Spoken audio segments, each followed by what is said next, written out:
According to reports, a group of Christian leaders visited the Prophet Muhammad, peace be upon him, to discuss theological issues, especially the nature of Jesus alayhi salam. The discussion did not reach far, so they proposed a Mubhala.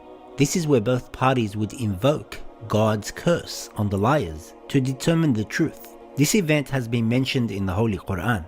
The Christians, upon seeing the Prophet Muhammad with his closest family members, his daughter Lady Fatima, Imam Ali and his grandsons Hassan and Hussein, peace be upon them all, decided to avoid the Mubahala. Instead, the Christians asked the Prophet not to do the Mubahala anymore and asked him to make another resolution. They agreed upon a peace treaty with certain conditions. This way, the Prophet became victorious in this event. This victory is not only a sign of the truth of the Prophet's claim, but also shows the position of his family members. Recently, there have been circulating videos and articles claiming that the Christians are actually the ones that were victorious. They claim the curse of God was actually sent down upon the Prophet and his family. Here are some of their arguments. Ibn Hajar al-Asqalani in his voluminous Fath al-Bari fi Sharh Sahih al-Bukhari wrote, "Some of the benefits of this hadith is that one can do mubahala with an opponent if he insists, after losing the argument. What is known by experience is that one who takes part in mubahala to support falsehood, will not survive its first anniversary." The Mubahala happened in October, 631 AD. Prophet Muhammad died a painful death on the 7th of June 632 AD, or before the completion of first year of the Mubahala. Point to note. According to Ibn Hajar, what is known by experience is that one who takes part in mubahala to support falsehood will not survive its first anniversary. And Muhammad, who cursed the Christian delegation, died approximately in a year.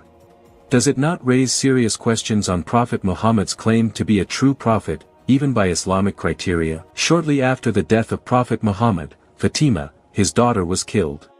Fatima also died in the same year as Prophet Muhammad. 29 years after the death of Muhammad, Ali was also killed. 10 years later, it was Hassan's turn to meet his demise. 10 years later, it was Hussein's turn to meet his demise. They use a reference of a multi-volume commentary of Bukhari, without any references or page numbers or anything of such. They claim that whoever takes part in the Mubahala to support their falsehood will not survive its first anniversary. So they claim the Mubahala happened in October 631 AD, and the Prophet dies a painful death in June 632 AD. Therefore, their claim is the Prophet was cursed by the Christians because he died in the first year. Shortly after, they say Sayyidah Fatima was killed and died in the same year as the Prophet. 29 years later, after the death of the Prophet, Imam Ali was also killed. Then 10 years after that, Imam Hassan was poisoned. Then 10 years after, Imam Hussein was martyred. They claim this is all from the curse of Allah. The first problem with these false claims is these Christians have no proper historical evidence or sources of the Mubahala ever happening. So they use Islamic sources. All Islamic sources say that the Mubahala cursing never happened. So the claim of the Prophet being cursed is false. Secondly, let's assume Mubahala happened, even though it didn't.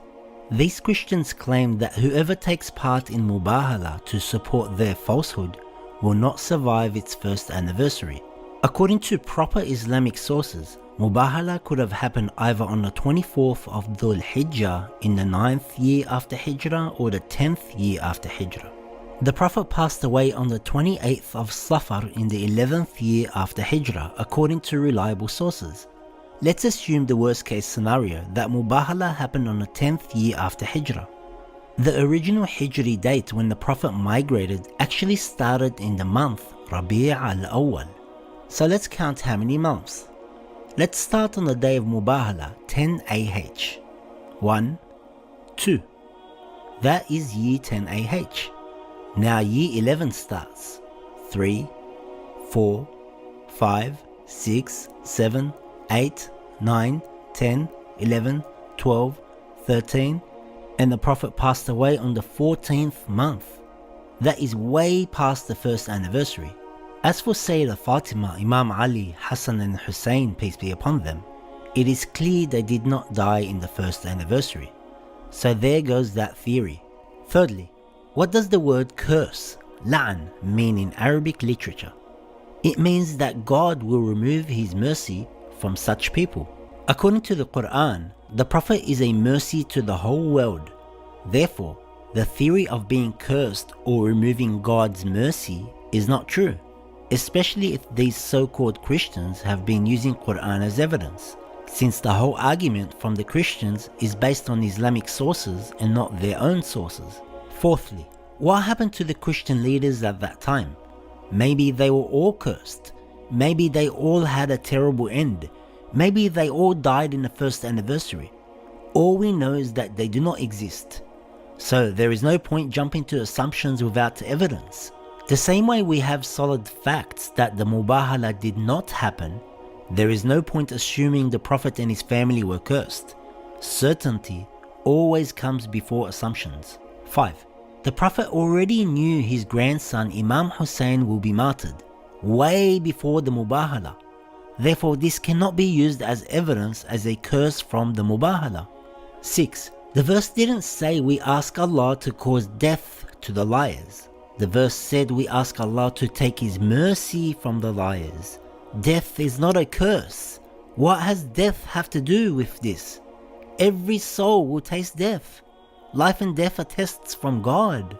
Everybody dies and nobody is exempted from dying, not even a prophet. Even Jesus will die.